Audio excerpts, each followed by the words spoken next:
Hello everyone and welcome to my YouTube video. Today we are going to dive deep into an essential concept in JavaScript programming, for loops. If you are new to the programming or looking to expand your knowledge of JavaScript, understanding for loop is crucial. At its core, a for loop is a powerful control flow structure that allows us to repeat a block of code for essential number of iterations. It provides us with a way to automate repetitive tasks and efficiently process data. Think of for loop as your programming workhorse. They are incredibly versatile and commonly used in various scenarios such as iterating over arrays, performing calculations, filtering data, and much more. Without for loops, many of the programs and applications we use every day wouldn't be possible. For loops not only save us time and effort by automating repetitive tasks, but also helps us to write cleaner and more organized code. They provide a structured way to iterate through a set of data, execute specific actions, and make our programs more efficient. So, throughout this video, we'll explore the syntax and components of a for loop in JavaScript. Step by step, we'll break it down into manageable pieces so you can grasp the concept easily, whether you are a beginner or looking to refresh your knowledge. By the end of this video, you'll have a solid understanding of how to construct and use for loops in your JavaScript programs. So let's jump right in and unlock the power of for loops in JavaScript. Before we dive into coding example, let's break down the syntax and components of a for loop in JavaScript. Understanding each part will help you to construct your own loops effectively. The syntax of for loops looks like this: for initialization, condition, increment slash decrement, and then we have a curly bracket, and inside that curly bracket we have codes to be executed. Now let's dissect each component. Initialization. The initialization is an optional step where we set up the initial state or value before the loop starts. It typically involves declaring and initializing a counter variable. For example, we can write let I equal to 0 to initialize a variable called I with a value of 0. This step is executed only once before the loop begins. And then we have condition. The condition is evaluated before each iteration of the loop. It serves as a test to decide whether the loop should continue executing or terminate. If the condition evaluates to true, the loop body is executed. If it evaluates to false, the loop terminates and the program continues with the next statement after the loop. Commonly, we use a comparison or logical expression as the condition. For example, I less than 5 checks if the value of I is less than 5. Then we have increment slash decrement. After each iteration, the increment slash decrement step is executed. Its purpose is to modify the counter variable, usually by increasing or decreasing its value. This step allows us to control the progress of the loop. For example, we can use I++ to increment the value of I by 1 after each iteration, or I minus minus to decrement the value of I by 1 after each iteration. And lastly, we have the code to be executed.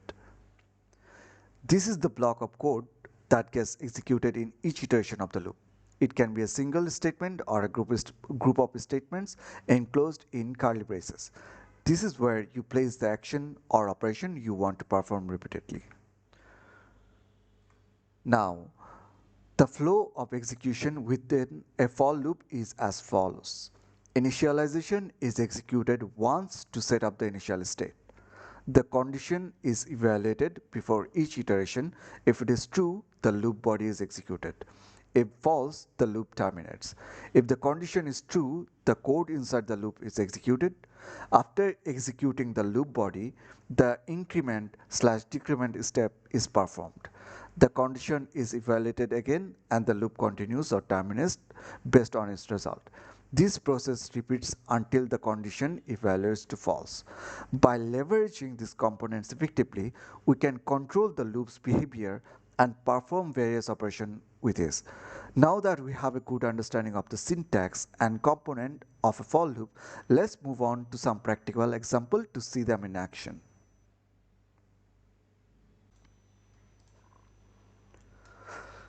Let's explore some practical example to illustrate how for loops can be used in JavaScript. We'll discover different scenarios where for loops prove to be invaluable. So let's go to example 1, iterating over an array. Now, in this example, we have an array called numbers containing 5 elements. We use a for loop to iterate over the array. The loop starts with an initialization of I set to 0. The condition checks if I is less than the length of the number array. If true, the loop body is executed, which logs the value at index I in the array. Finally, the increment step I++ increases the value of I by 1 after each iteration. The loop continues until I reaches the length of the array. Now for the second example, calculations. Now in this example, we use a for loop to calculate the sum of numbers from 1 to 10. The initialization sets sum to 0. The loop condition checks if I is less than or equal to 0. The loop body adds the value of I to sum in each iteration. Finally, the loop increments I by 1. After the loop finishes, we log the calculated sum.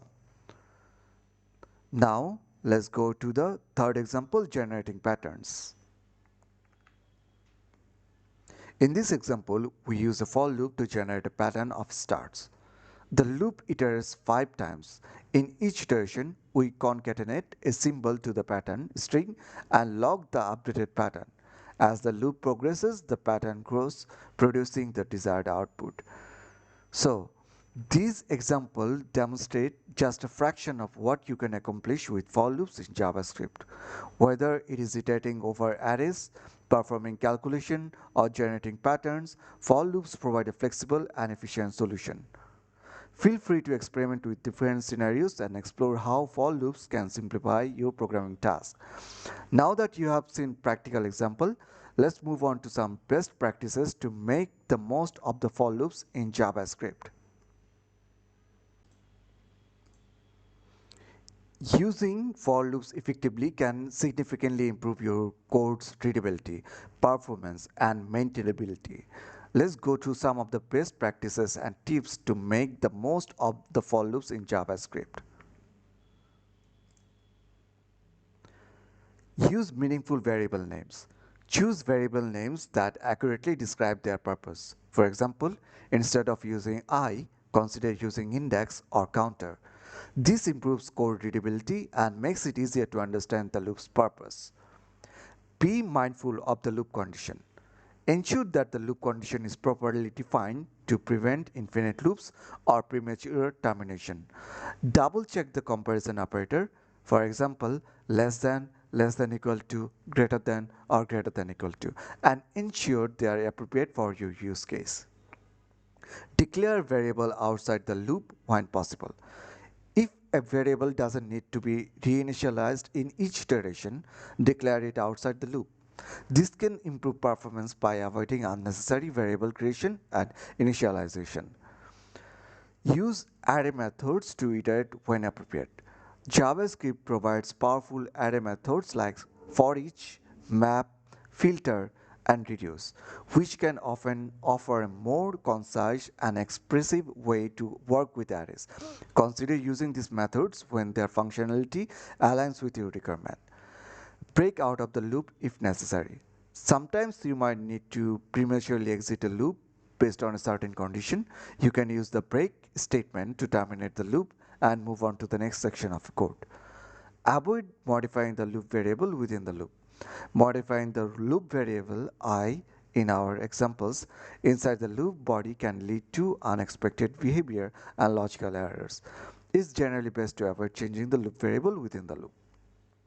By following these best practices, you can write clean, efficient, and maintainable code using the loops in JavaScript. Now that we have covered these topics, let's summarize the key points we have discussed so far.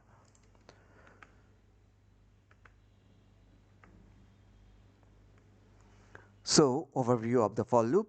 For loops are a powerful control flow structure in JavaScript that allows you to repeat a block of code for a specific number of iterations. The syntax of a for loop consists of an initialization, condition, increment slash decrement, and the code to be executed. For loops are commonly used to iterate over arrays, perform calculation, generate patterns, and automate repetitive tasks.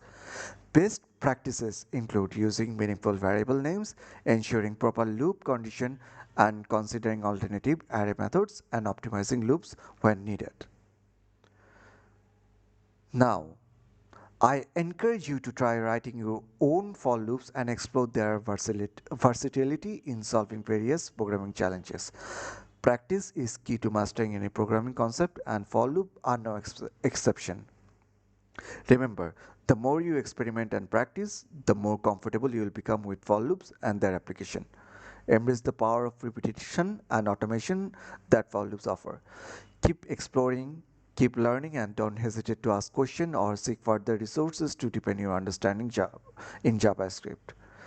So, thank you for joining me in this video. If you found this video helpful, please like, share, and subscribe to my channel for more programming tutorials and tips. Happy coding, people!